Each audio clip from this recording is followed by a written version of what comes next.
Hello, ladies and gentlemen. Thank you for joining. Really appreciate it. Going to give you a really quick update today and talk to you today about what you need to look for before you hire someone to help you with your health and fitness, before you hire a personal trainer, any sort of fitness professional. I want to tell you a couple things you want to look for before you bother to even embark on hiring someone to help you. So the main thing here is there's a big difference between knowledge and experience. Okay, so I'm going to say that again. There's a big difference between knowledge and experience. So, and I'm not discounting an education, and I'm not saying that an education is not important, and I'm not saying that a certification is not important. They're absolutely important. However, a certification or an education does not equate or compare to someone who has a significant amount of experience in a particular field. So in other words, nowadays you can pretty much go somewhere for a weekend and get certified in any fitness modality. So if someone wanted to become a personal trainer, they can just go get a certification to become a personal trainer. And it wouldn't matter what they did before. It wouldn't matter how much experience they have in the field. They can just go get a piece of paper that says they're a personal trainer. They can go get a piece of paper that says they're a yoga instructor. They can go get a piece of paper that says they took a nutrition course. And the couple things I wanted to share with you. Number one, before you hire anyone or follow anyone who's giving fitness advice or giving fitness tips, make sure you check on what kind of experience they have in the relevant field. So in other words, if somebody's giving out weightlifting advice, personal training advice, fitness advice, how long have they been in the field? How long have they been working out for? That's the first question you'd want to ask somebody is, how long have you been working out and what have you accomplished? So be less concerned with the certificate and more concerned with what kind of experience do they have. Malcolm Gladwell wrote a book called The Outliers, where he talks about how it takes 10 years, on average, 10 years for someone to become an expert at something and truly proficient at something. So don't just trust your health and fitness goals to someone who doesn't have any experience. Let me ask you a question.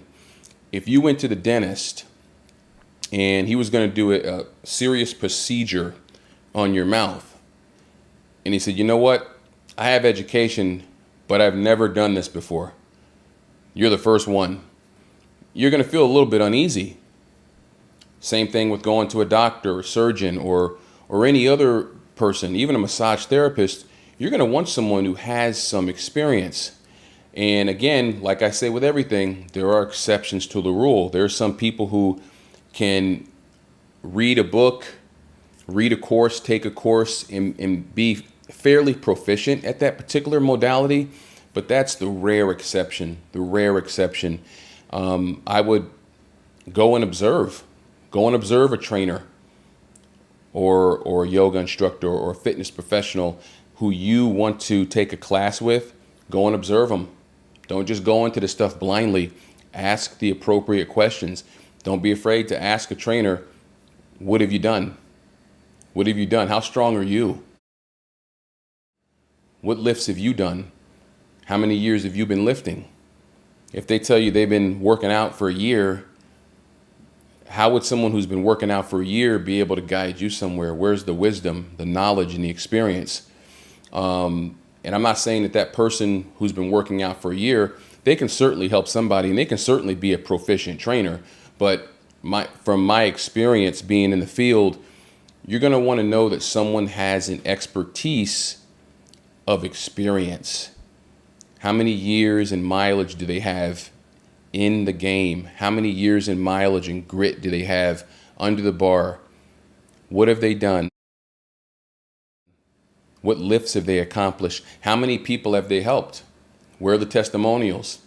If this person is so good, they should be able to give you 10 referrals, minimum, 10 referrals of people who they helped reach the very goal that you want to reach. And going back to a higher end healthcare professional. I mean, same thing, same thing. And you can sometimes get this stuff via the internet nowadays. You can just go on Yelp or Google reviews or whatever, and you can find out, what kind of experience this person has and what they've done. But it's really good to just get real people and talk to them and find out what kind of experience does this person have. Is this person knowledgeable? So it's really good to find this stuff out before you get into a situation with a fitness professional. Okay, you always want to find out what kind of experience they have, how long they've been involved in the profession. That's very important. That's more important than the certificate that's hanging on their wall. It's more important than the certification that they have. How much experience do they have? How much wisdom do they have? And will they be able to help you reach your goals? And, because it's really about life experience at some point, right? Someone who has a lot of life experience, maybe they have been through a few injuries, maybe they've recovered from a few injuries, had therapeutic knowledge to get through injuries. They know how to train someone who has injuries. They understand a body that might just be a little bit older, someone who hasn't worked out for a long time, and they'll be able to ease them into a program.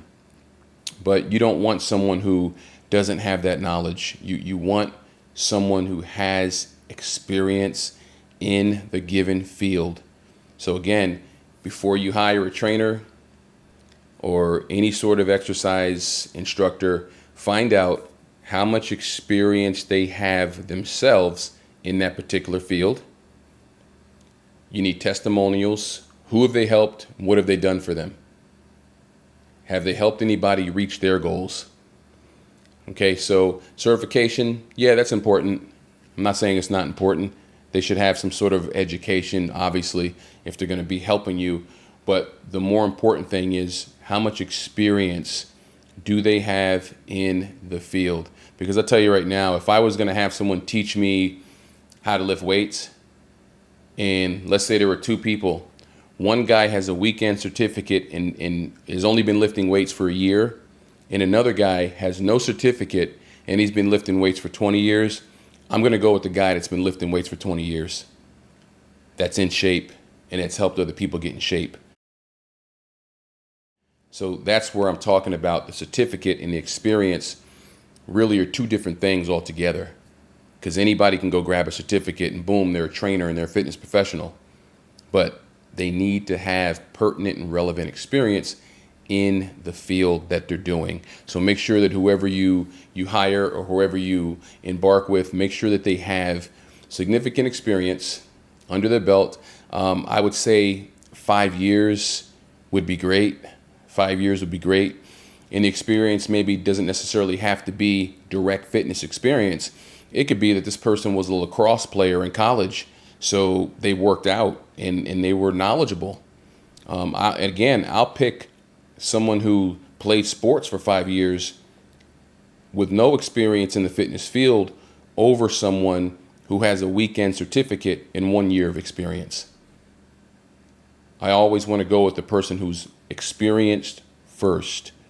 Experience counts in this particular endeavor because you need someone who has a knowledge on injuries, injury prevention, and motivation, someone who can help motivate you and get you to where you need to be. Hope this has been informative. Have a nice day.